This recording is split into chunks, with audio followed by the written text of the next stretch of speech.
Last time we looked at the English localized Simple DS series games.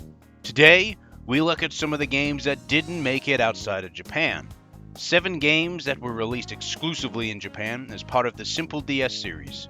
7 very varied games, I can tell you too.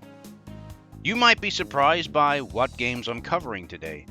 Just a little disclaimer beforehand, a few of the Simple DS series games are ports of already existing Simple 2000 series games. I've avoided those games, especially if I've already looked at them. I've tried to go for games that stood out from the others based on the box art and what I saw on the back of the box on Game FAQs. With that out of the way, let's jump straight into it. First up is the usual first game when looking at the Simple series, Japanese exclusive games, and that's Volume 1, the Mahjong.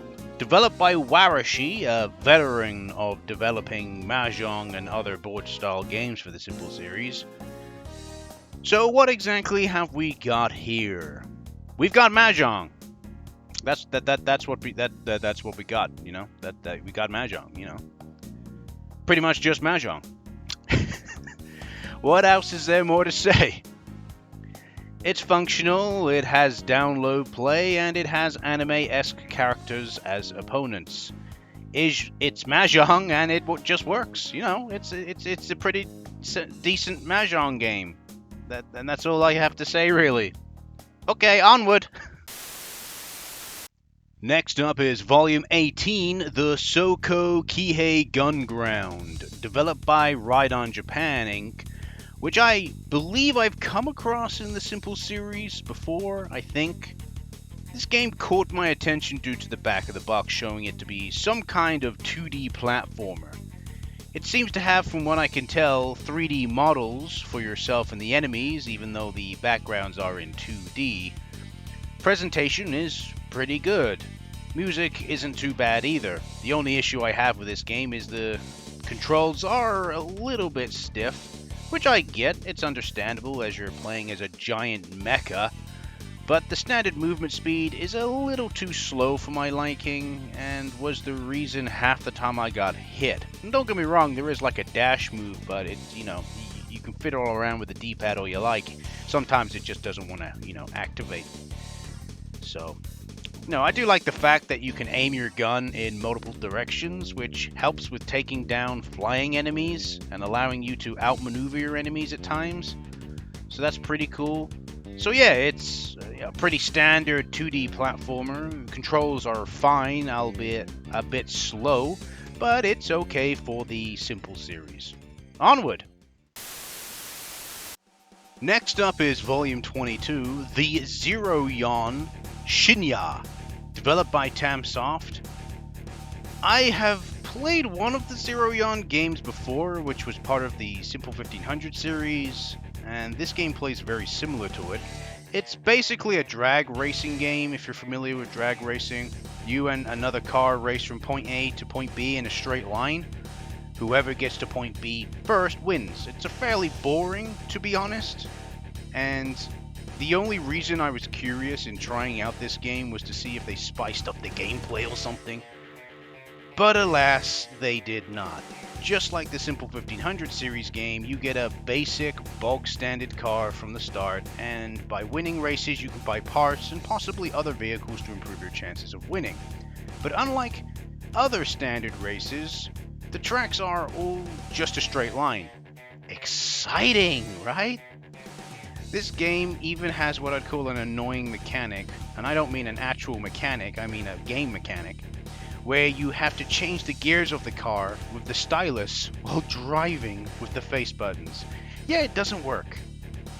So I'd say that I didn't really like this one, as it felt rather bland with an unnecessary gear changing gimmick forced in. I'd give it a pass. Onward.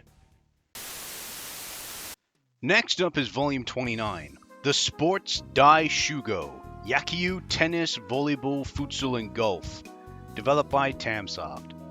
A sports minigames collection featuring 5 popular sports. And there you go, that's the game. Instead of having the full sports on display, for example like matches, you have 5 different mini games, one for each sport featured. For football or futsal, you have penalty kicks. For Yakyuu or baseball, you have home runs. For tennis, you have to volley back the ball into cones. For volleyball, you have to do something similar with cones. And finally, with golf, you have to hit the ball onto the fairway. That is all of the mini games as far as I'm aware. And you can challenge your friends at these mini games to see who can score the most points.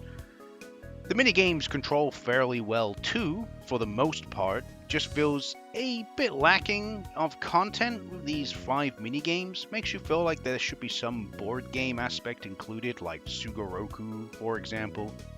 Regardless of that, it's not too bad, like I said, but could do with some more minigames or something just to fill it out a bit. But then again, it is a budget game. Onward! Next up is Volume 32, The Zombie Crisis, developed by Dream Factory. Now, of course, I'm going to go for a zombie game, why wouldn't I? But I definitely wish I didn't. This game is absolute trash. Like, this is one of the worst games I've ever played in my life. This is listed as a light gun shooter type game, meaning that you tap on the touchscreen with the stylus if you want to shoot the zombo. Now you think something like that even has some shred of interesting, but it really doesn't. After picking a character, you are thrown into a game with the mission of shoot the zombo, which is simple enough if you can find the reload button, which took me probably a bit too long to find. After that, shooting zombies is easy, but hell is it boring. You shoot the same zombies over and over again with a little gameplay, like one is a standard zombo, one is a heavy zombo, and one is a flying zombo. Then you have the level itself, which is just like a corridor with a decision at the end that ultimately leads you back onto the same path. Yeah, I hated this game. It's one giant disappointment. It's not like when you play a Phoenix Games video game, you automatically walk into that experience with low expectations at the start. With a simple series game, you don't have that. You walk in and at least expect something. You know, you walk in with pretty much like no expectations. You don't walk in with low, you just walk in with none. And it still disappointed me. I genuinely thought this game could be interesting, but nope, it's trash. Okay, onward.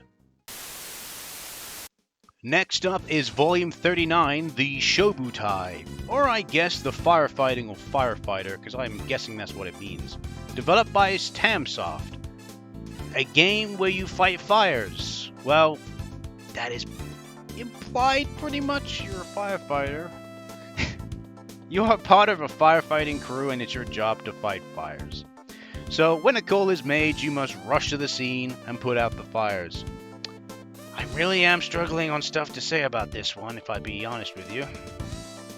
I was drawn to it by the cover, which looked pretty cool. You know, the fire looking like some kind of yokai or something. But after playing the game, I was like, it's not bad by any means, it's just a bit underwhelming. Once you arrive at the scene, you walk about spraying water at the fires, and once all the fires are put out, you complete the stage. There is little variation, like character interactions, for example, but in terms of gameplay, that's pretty much it. An okay game, just a little underwhelming. Anyway, onward. Finally, we have Volume 46, the Hikio Tan Kentai Choutoko Special. Don't ask me what it means. Developed by Jam or Japan Art Media. Once again, the cover caught my interest, so I decided to check the game out. And I was surprised to find it was a survival RPG-like game. You are a group of explorers who are, from what I can tell without knowing Japanese, go to the Amazon rainforest or some kind of forest to explore and document their finding. From the cover, it makes you think you're going to encounter Bigfoot, chupacabras, and some motherfucking dinosaurs. But in all actuality, you'll just encounter loads of spiders. Like a fuck ton of spiders. Who want your booty. After dealing with those and going back and forth, because I don't know what the fuck I'm supposed to be doing, I finally progressed to go full-on Takuma by fighting a bear! Like, this is just you, a standard dude, fighting a bear. Yeah, this one is definitely different.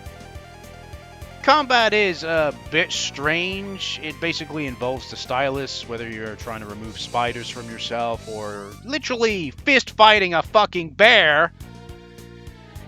Each encounter, or each enemy in this case, handles a little bit differently.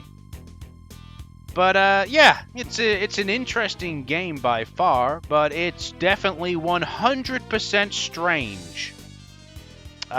Onward, I guess. So that is all I have for today. I hope you enjoyed a look at some Japanese exclusive Simple DS series games. Quite the variety of different games. My favorite was the Sports Daishuugou, due to its good minigames, even though I did have suggestions for improvement. Anyway, I hope you enjoyed the video. Next time, regarding the Simple series, if I remember correctly, I'll be taking a look at the Simple 2500 series, which pertains the PSP. Please like, subscribe, and comment, and I'll see you next time. Goodbye.